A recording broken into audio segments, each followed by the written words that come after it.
the week is something that was given to us to sort of design our life around.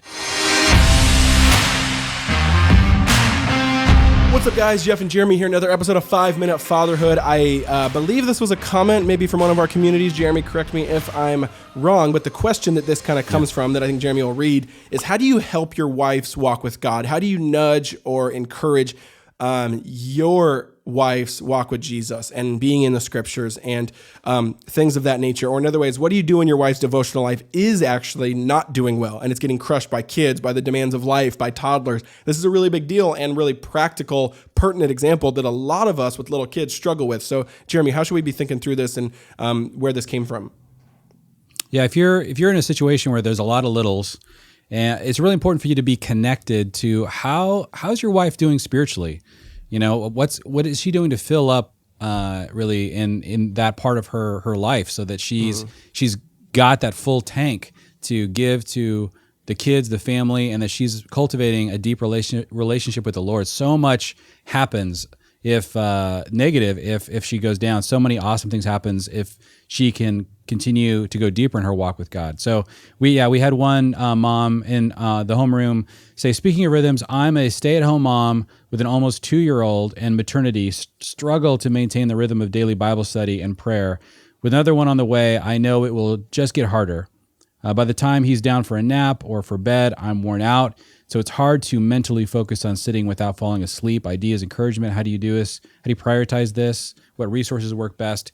So there are definitely seasons of a family's life. And so during the seasons of our family's life, when it was the most difficult on April, and what this mom's describing, being pregnant, having littles in the house, that's a very tough season.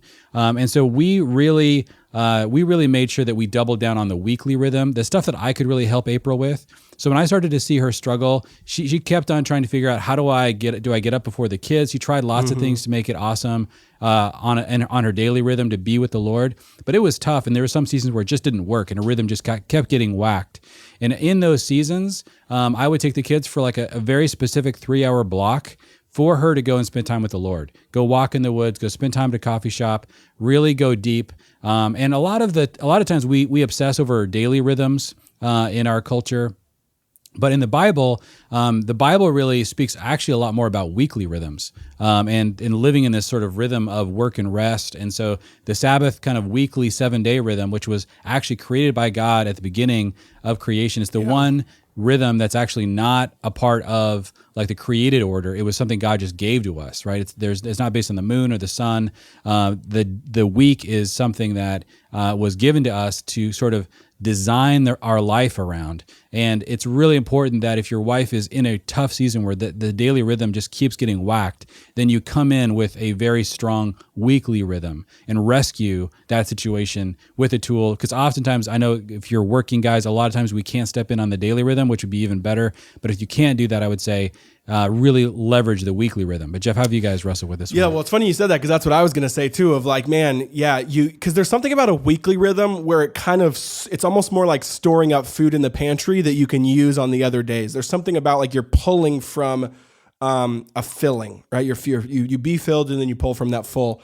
And so, yeah, I do the same thing with Alyssa, where sometimes it's really hard too with work schedule and with what we got going with other things, but we try to make sure no matter what, she gets a 2 to 3 hour or like a half day break during the week. That's not her having to find that break in the fringe hours, meaning like where it would already be a break, like kids nap time or nighttime, or like where basically like peak chaos, I tried to give her a break for half of a day. Now it's, not possible sometimes for dads that work a normal full schedule and 9 to 5, but maybe he does on the weekend. Maybe he does on Sunday. Maybe he does on Saturday. Be creative, but just give your wife a block where she can rest, read, because especially when you have toddlers, you don't get deep work. You don't get deep, long time. And so to give your wife that space for just one chunk per week, I think, actually is also selfish too, because it blesses you. It really comes back around to you of just because everyone does better when everyone's healthier, including yourself. And so I would just say, think about that, be encouraged with that. And what would it look like to encourage your wife? Maybe pray for her in the morning, tell her what you're reading and what you're thinking about, encourage her, and then maybe also give her some space in a weekly way where she can go kind of fill up as well.